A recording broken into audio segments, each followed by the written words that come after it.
There was laundry and garbage piled everywhere. A sink overflowing with dirty dishes, two little ones running around just in diapers in the middle of winter, and the mom still in pajamas at 4 p.m. This place was a mess. Unfortunately, it was the perfect place for my client. She was going through a divorce and she needed somewhere where she could both raise her children and run her business. As I was walking through the unit, I noticed that there were no boxes packed, and we were just days away from completion. Then I saw a couple pages of the Landlord-Tenant Act sitting on the counter, and I realized that these tenants had no intention of moving. So I notified my client. A couple days later, she called in a panic. She was frantic. Normally a strong, stoic businesswoman, she was crying. Actually, she was sobbing.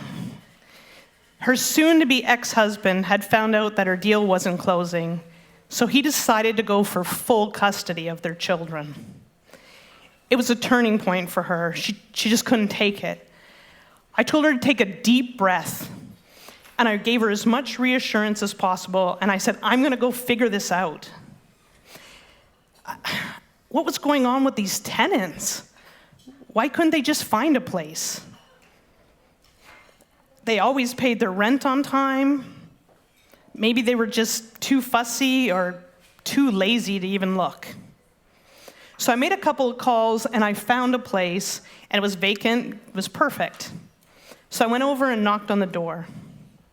The tenant answered, once again in pajamas, two little toddlers still in diapers by her side. I said, this deal is supposed to close tomorrow. My client's supposed to move in, and we're told you're not because you can't find a place. So I found one for you. It's great. It's larger. It's cheaper. I have movers. I have packers. I have everything that we need to make this happen today. She looked at me puzzled. She said, do you know what's going on? I said, yes. I was told you couldn't find a place, so I found one for you. I'm going to make it easier for you. I just want this to be a win for everyone. She said, I can't move today. So I pulled out a checkbook, and I said, what's it going to take? Do you want $1,000? 2,000? How much is it going to take for you to move today? If my client doesn't move in tomorrow, she's going to lose custody of her children. Do you understand? I'm sorry, that's terrible. I can't even imagine, as she pulled in one of her little ones a little closer. She said, but I really don't think you understand what's happening here in the situation that I'm in. I said, what do you mean the situation that you're in? She said, do you know why you've never been able to see the main bedroom upstairs? I said, I don't know, I just assume that your husband's a shift worker and that's why he's always sleeping when we come. She said, no. My husband has cancer. He's dying. The priest was here last night. In that moment, I felt like the worst human being on the planet. I thought I knew what was going on, but I didn't have a clue, and I never asked. I didn't show up with compassion. I showed up with a checkbook, assuming that money would fix everything. I felt this big. She kept, I stood there and I said, what can I do? How can I help you? And she kept apologizing to me, saying, what can I do? I can't move him. He's going to pass any time. I ran to the store. I grabbed them some groceries. I dropped them off, and I just went and sat in my car. And I cried. I couldn't help either of them. The situation was hopeless. The next day at 6 a.m., I received a phone call from the tenant. Her husband had passed during the night.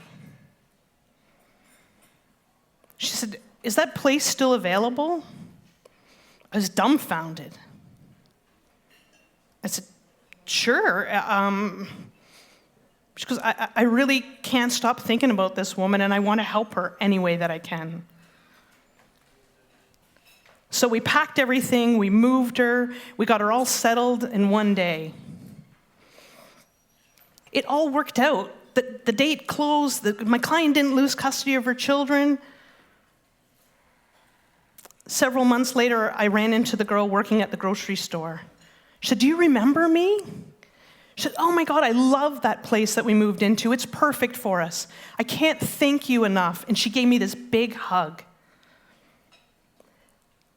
I'm ashamed of the arrogance and the judgment that I had. I didn't know at the time what was happening. Nobody told me. But that's no excuse. That moment changed me forever. Against all odds, the universe provides for us. Whether it's someone to rescue us in our darkest moment, or someone to humble us and to bring us back to a place of compassion and kindness. Make no mistakes, our lives are interconnected. Tonight, as you see yourself in each speech, may you be reminded of that. Thank you.